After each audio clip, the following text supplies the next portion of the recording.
Hey, hey, hey! Greetings, fellow armchair Imagineers. Tiki here with 1986 winner PerGron. How you doing, buddy? Very good, very good.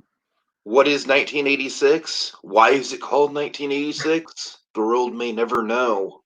Yeah, whatever it means to you in your heart.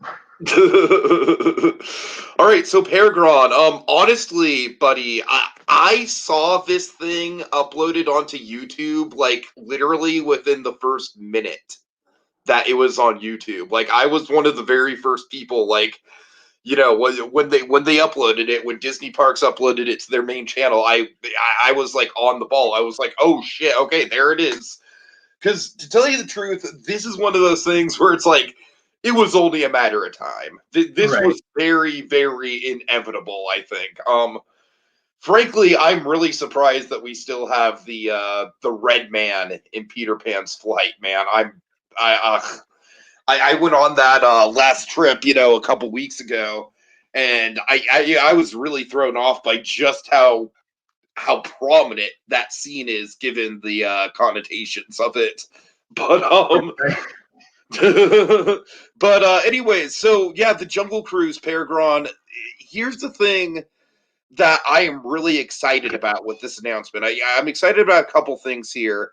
Number one, I feel like the Jungle Cruise is honestly one of the most fascinating attractions when it comes to just like, especially the Disneyland version, because I'm not as familiar with the timeline of the Walt Disney World version.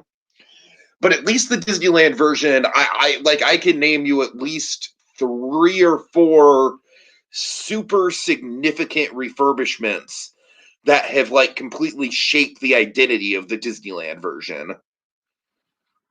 Because Right. you've got, of course, you've got the original version in the 50s, which was very much kind of the weird, sort of like very straightforward, like, oh, we're going on a dangerous journey into the jungle. And then you had the one in the 60s with Mark Davis, where that brought in a lot of the iconic set pieces that we know and love, like the hippo pool and the elephant bathing pool. I believe the Trap Safari was also part of that. So honestly, like a lot of the most iconograph, a lot of the big iconography of Jungle Cruise comes from the refurb. It doesn't even come from the very original version of the attraction. And then you've got the 90s version, which completely changed the time period to the 1930s, really established that time period. And really, that's kind of crazy to think about because, in that time, the only reason they did that basically was just to fit in with Indiana Jones next door. But I really feel like the 1930s has really just defined the Jungle Cruise since the 90s. And I think it's kind of like almost like a small miracle that they just happened to build an Indiana Jones ride right next door to it that they had to tie into it. It's kind of like very serendipitous that it worked out like that. Um, and then one that not a lot of people talk about, Paragon. I'm not sure if you're that familiar with the Disneyland version, but I remember in the mid 2000s they got an update. It was probably around the 50th anniversary, where they included two big effects that I think really kind of shaped the attraction for the next generation and made it a little bit more exciting, gave it a little bit more of a spring in its step. And that was the big explosion that now happens at the trash camp, as well as the piranha scene, which I genuinely think the piranha scene is kind of like underrated for how exciting that is. Hmm. But what do you think of just kind of like the fact that this attraction has just gone from like a very straightforward kind of like true life adventure into the wilds of Africa and beyond into just like completely taking on an identity onto itself? Right. Yeah. So I haven't been on the Disneyland one. I've only done the Disney World one, but I definitely know the history because this is the attraction that gave us Animal Kingdom, which is my absolute favorite park. So I have a lot to thank for it for I guess not adding real animals so we could get that later down the line. Um, but I mean, Jungle Cruise is probably my favorite attraction at the Magic Kingdom. It's one that like no matter how long the line is, I'll try to find a way to get on it. And I know a lot of people want to skip it, but I totally agree that this is like the 1930s aspect of it, especially in the queue, with that radio broadcast going on, really just give it what it needs to like be such an iconic attraction. I think without that extra theming, it would just kind of be a boat ride with dad jokes. Right. But yeah, with that 1930s theming, I think it really made it just one of if not my favorite attraction at Magic Kingdom. So Claude Kringa in the commentary says, do you think the Jungle Cruise movie will affect the modern Jungle Cruise attraction? Claude, I really hope not, because as we're kind of like beaming about right now, I feel like the recent Jungle Cruise movie, it just doesn't have the identity that the literal, like, what, 65 years of history that the Jungle Cruise has kind of culminated in. So I am looking forward to the Jungle Cruise movie. I'm honestly not cynical about it at all. I think it's at least going to be good. And I really like both Wayne Rock Johnson and Emily Blunt. I like Emily Blunt quite a bit. So we'll see what happens there. Who wants to skip the Jungle Cruise? Such a charming attraction. Yeah, who does want to skip the Jungle Cruise? Most of my family, actually. I will say it's probably a controversial opinion because you guys have the cave, but I do think the Disneyland version is better. I mean, I've only seen like YouTube videos of it, so I don't have the actual experience. But I mean, you were right with the piranha scene. I think that adds a lot to it. I And just think the Disneyland version to me just kind of flows better. There's something about the way that the Disney World version, I don't know, it just feels like there's more blank space in between the scenes, if that makes any sense. yeah, I think the like South America section when you're like first on it, I feel like that the first like part of the ride until you get into Africa is kind of boring. Right. Like there's not a lot going on in there, and I know that the piranha section happens in South America as piranhas exist, and Uh, so I think that spices it up a little Whereas bit. the Disneyland version has the ruins, it has the Bengal tiger that's in the cave at Right, Disney World at the beginning, and it's also got Indiana Jones right next door, which is really synergistic with the river. right. So yeah. Plus, I just really love the gimmicky factor of the fact that the Disneyland version literally pushes right up against the backside of Main Street. Yeah, ours is kind of tucked in like its own A little weird cul-de-sac. right, its own little world. Yeah, yeah. All right, but yeah, let's get into the future of this attraction. Now, if I have one minor bone to pick with this video, it's that they didn't give the Imagineer in the video full name credit. Do you know this guy's last name? I do not know. And I feel bad about that because Right, I want to yeah, give him full credit. But instead, they just made a joke out of the name tag, like, "Hi, my name is check name tag Kevin."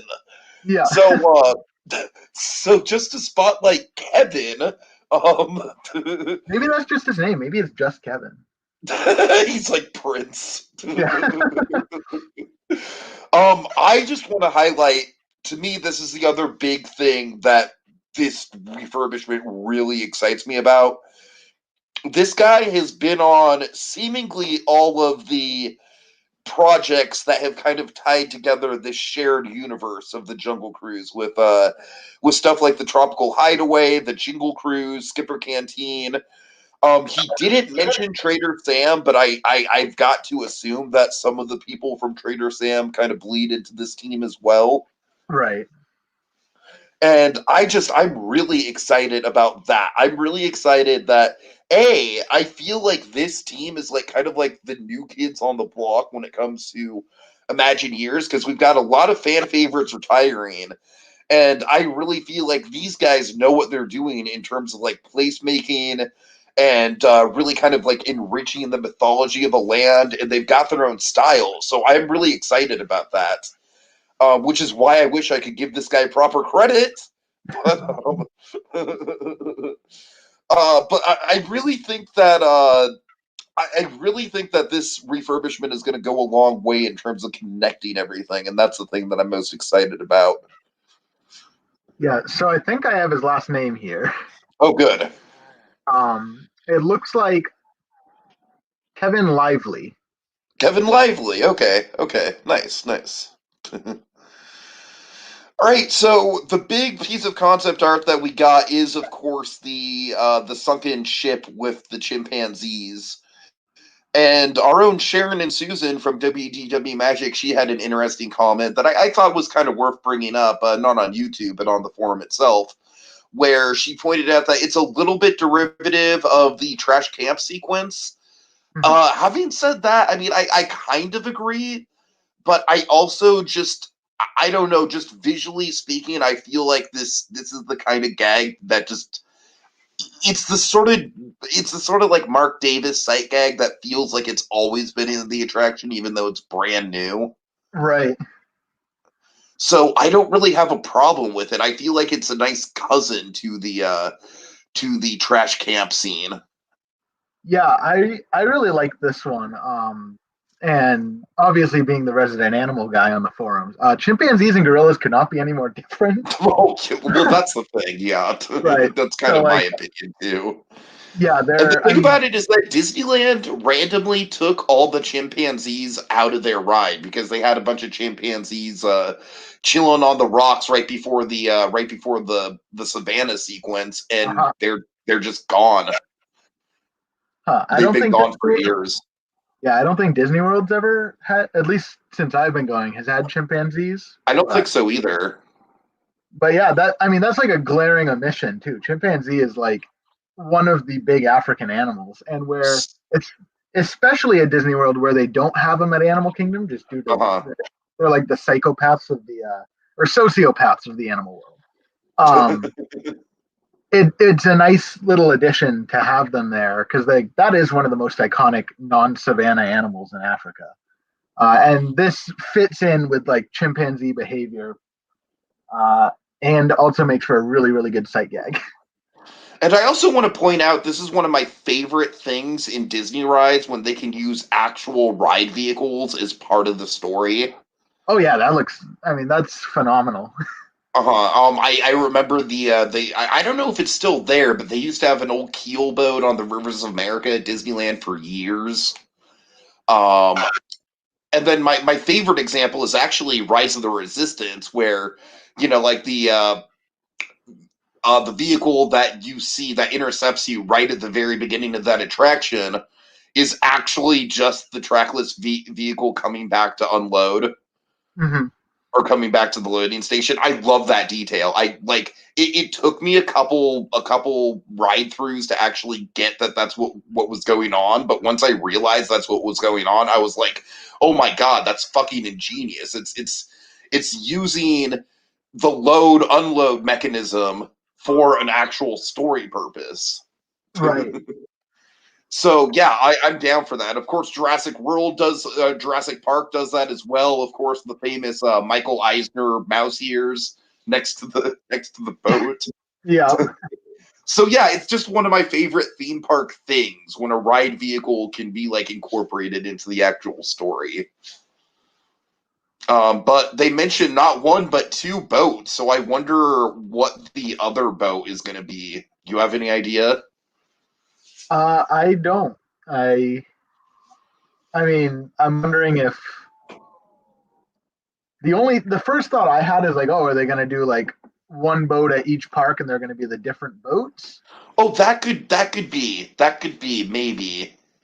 That was like my first thought when I jumped into it. It could be totally something else, and But I would then like one of the cast members mentions the story that revolves around a plural number of boats. right. So it could, yeah. I that was my first thought, but I could totally be wrong and just misinterpreted that.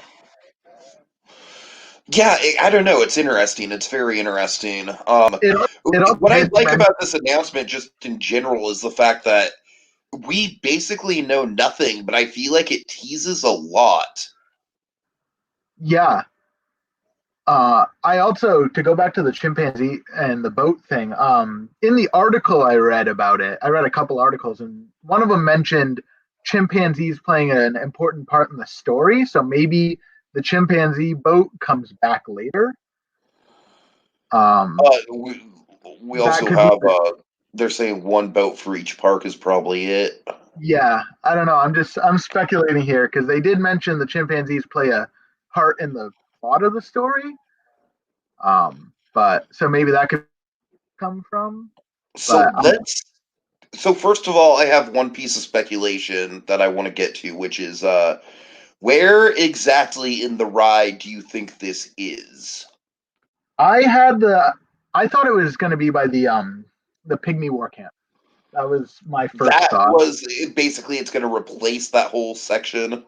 Yeah, that's what I thought. Uh-huh.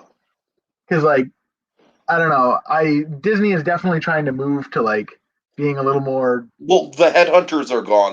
We'll get right. to Trader Sam. I think Trader Sam is a more interesting discussion, Right. but the war camp is gone. The Yeah. attacking natives are gone. There is like a 0% chance that they survive this refurb. Right. Yeah. I mean definitely like the dancing like the ones that ambush you. The Uh-huh. pygmy war camp with like the abandoned canoes. Yeah. Um, that's where I think this might go, and I think that will also go just because like pygmy and everything. Uh-huh. Um, so that's where I like when I saw this, I'm like, oh, that's gonna just replace that. Also, that is really close to the gorilla camp, like that's around the bend. But I mean, like I said, they're different animals. It'll work. It's funny that you mentioned that because Man-Eating Wreath was speculating that it might go in the area where they currently have at Disneyland. I don't think they have this exact. Oh my God, Garrett. Speaking of Man-Eating Wreath, he literally just sent me a Facebook message that says, "And people are furious about the Jungle Cruise." Yes, they I'm like, are. yeah, sounds about right. Sounds about right. Oh, Disney fandoms, gotta love them, man. uh, but anyways, so Manning Reeves was saying it might go in the spot where you see the gorilla trying to give the banana to the alligator. Yeah, that's on our. I mean, obviously not the gorilla, but like the alligator sight gag is on our train, so not on the. Oh, okay, Yeah, gotcha. like there's two alligators and they're like trying to get a frog, and it's a very similar looking thing. So I'm guessing Uh-huh. that's probably what they did with that. But Um, the thing about that is that I don't think I really think that basically the biggest area that they're going to change is the camp. right. Like and B, I really don't think that they're going to put the two scenes right next to each other. But I mean, it's weird. I'm so thrown off by the layout of Disney World's Jungle Cruise. I'll never get used to it. It's so weird that you end with the elephant bathing pool. but um, but yeah, I don't know. It's interesting. What do you think is gonna? I think the more interesting question, because I really feel like the biggest possibility is that this is replacing the village. But Mhm. I think the more interesting question is, what do you think they're going to replace the relatively narrow stretch of river that has the ambush? Yeah. I mean, this has nothing to do with what it actually will do, but I've always thought something there would be, I mean, just a better transition between Africa and Asia for at least the Magic Kingdom one, because I don't know, it's such a heavy Africa inspired like area there, and then you go under the falls, and then you're in Asia. Um, but just being like, I would think it would be kind of neat to have some more just like transitionary stuff, Okay. like maybe a couple animatronics that are more Asian inspired or like something like that. Just kind of make it a little more Asian inspired, but it could be anything else. I don't know. That was just like what I've always thought it should be, but It's hard to picture that stretch of the river without just like the narrow like things coming at you from either side setup. right, unless they just replace the native ambush with like a poacher ambush. No, no, no, no, no, no, But no. no, but Oh God.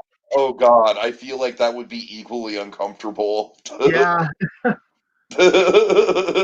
I was thinking maybe a chimpanzee ambush if you're mentioning, like the chimpanzees are gonna be a bigger part of the ride. I feel like that could potentially work if they can get the animatronics to look right. right. And I don't know what exactly they'd be ambushing you with. I mean, knowing chimpanzees, whatever they could get. Right, right, yeah. And you could have some really funny sight gags with that too. Yeah, Um, so honestly, if I were to take a guess, I would say that that is probably my best guess that that whole area is just going to be chimpanzee central. mhm. Okay, now we saw the Trap Safari is getting a redesign. What do you make of that? I don't know. That one was a little weird. I Like don't that. necessarily think it's necessary. No, that wasn't like something that if you had gone taken me through the whole ride and said what should they replace or what do you think they will replace, that wouldn't have really been on my radar. And the fact of the matter is that it looks like very, very similar. Yeah, it's like the exact same thing except instead of like a bunch of white men, it's like more diverse. But Right. like, that's kind of the only thing, and like you still have the hyena there, and like the zebras are poking out from the back, and it's the rhino. So it's not like they changed the location or anything, or they changed up anything. It looks like they just did the figure somewhere else, like different figures on the pole, and now it's a Mhm. trade. Um, okay, so a couple things. What do you make of the fact that we're going to see a skipper animatronic? Yeah, I don't. That one confused me. Like, I personally think it's really cool. yeah, is it gonna be like yours? Like, I was a little confused on how they're gonna do it. Is it like No, no, a no. I don't think it's going to be your skipper. Definitely right? not. I think it's going to be the whole idea is it's probably going to be something akin to Jingle Cruise, where and I'm just gonna say for the record, I love what they did with the Jingle Cruise story. I thought it was simple. I thought it fit with the theme of the attraction. I thought it played into the ridiculous concept that you're going all over the world but still within a confined space, really in a really fun way. Mm-hmm. And I know that Jingle Cruise has gotten a mixed reception, but maybe like a captain skipper, for lack of a better term. Okay, that's where my theory is going to come into play. That's where my theory is going to come into play. You want to know a captain skipper? Albert Falls. I want an Albert Falls animatronic so badly, man. That is like at the top of my wish list. Mm-hmm. Um, I just if anything like that's the main connective tissue that I want to see is I want to see an expanded storyline on Albert Falls. Right. That would make a lot of sense.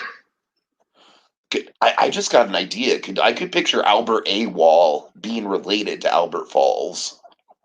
Yeah, like there could be a whole joke about how like, oh, how do you not know they're related? They're both named Albert. Right, right, exactly, Like instead exactly. of a last name tie-in, they're like, well, their first names are both Albert. Of course they're related.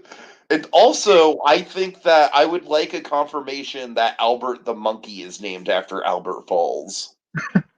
Maybe they're related too. Maybe. Maybe just all three of them are brothers. Oh man. But yeah, I definitely think it's going to be something like a captain skipper situation, or just like you're going after a lost boat. Like I think what it's going to be is you're going to find the lost boat, and then you're going to.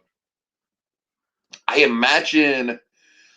Here's the. I think the more interesting question with the skipper animatronic is it going to be stylized in like a Mark Davis kind of way, or is it going to be like super realistic to make it look as much like a cast member as possible? Yeah, that's a good point. Because like the other, I mean, I Because I guess. feel like if you do it the Mark Davis way, there's a little bit of a disconnect with, the fact that, like, you've been interacting with the skipper this whole time, and there's a skipper Right. that's clearly stylized. But then, frankly, I just don't think a hyper-realistic animatronic would fit into this ride very well. Right. I I don't mean, know. yeah, I mean, look at Pirates with the hyper realistic Johnny Depp. Oh, Just don't get me. That needs to get the fuck out of there, and for no yeah, political reason whatsoever, just no, because it's outstayed its welcome. it's just it doesn't work. So I could see that, but also the animals look super realistic, and the human. I mean, it's very possible there could be no more humans other than this skipper and the trap safari. And uh, I'm sure we'll get to that. So maybe they'll change to make it like super realistic to fit in, but I don't know. I feel like that'd be a little uncanny valley too. That's what I'm saying. In a weird way, yes. In a way that, like, doesn't necessarily happen with a lot of other attractions. I don't know. It's a weird conundrum, I think. I can just imagine, right? It's already scary enough at night, but like riding at night Oh and God! there's just like a dude in the woods. Oh no! Just Oh imagine no! you're passing by in the woods and there's just a guy in the bush. Oh Jesus! Oh God! I could totally picture that. I think that would be scarier than any haunted mansion or anything else. Oh God! He's just like, "Howdy, guys," and you're like, Maybe "Whoa, maybe it's a realistic figure in an over the top situation. yeah, that could be." Or maybe they'll give it like if it is Albert Falls, maybe they'll give him like a real like big beard, just like something Right, that right, right. really Yeah, unrealistic. Like they could give him a more realistic face and then just give him more cartoony features. sure, sure. Like if it's just like this barefaced generic skipper, I think that could be really terrifying. But if they did someone who they could just like give big cartoony features to I on hear top you. of a realistic face, I think beards can do a lot. Yeah, yeah. All right, and finally, this is my last real question and bit of speculation. Unless you have any other talking points, I want to get to this. What is going to become of our beloved Trader Sam? I think, and this could just be hopeful, but I think he might stick around with an update. I am thinking the same thing. I definitely don't think they're going to do the headhunter connotation anymore. No, But do you think it would be as simple as him just, like, instead of raising the heads, him raising a cocktail? it could be that. Because honestly, I think if they just alluded to Trader Sam's the bar, I really think that'd be a nice way to, like, A, like, obviously thematically tie into the bar itself, and B, just, instead of Trader Sam being a headhunter, hey, he just invented, like, maybe he's the inventor of the Kungaloosh or something like that. Mhm. I feel like they're not going to go that creative. I feel like they're just going to make like give him a little They skip. name drop Kungaloosh in that video. They did. So it's very possible, but I don't know. I feel like they're probably just going to give him like a table with some like generic jungle wares. Oh no, I want they have to connect it to the bar, man. I think that's the route they have to go because the people that are working on this thing are literally the people that are responsible for the connective tissue of Jungle Cruise as a whole. Right. Yeah, maybe it'll be him sitting with the skipper and having a kungaloosh.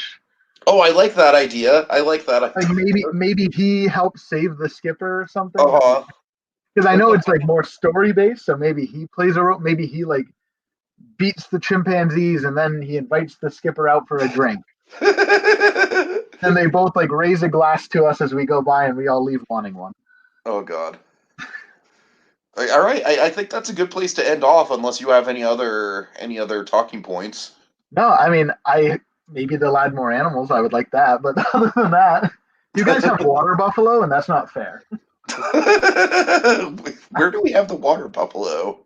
They're like they're kind of in just like in the Asia area. They look like just cows, but Oh, really? yeah, but I want them. You know, there's some animatronics in our Jungle Cruise that are just kind of like tucked away, and the skippers don't even really point them out all that much. Right, yeah, that seems to like all the YouTube videos I watch with the water buffalo. They don't even like make a joke about it or anything. It's just like these two water buffaloes standing there. And I want it so bad, and I'm jealous. And I want the piranhas. But other than that, yeah, those are my all my talking points.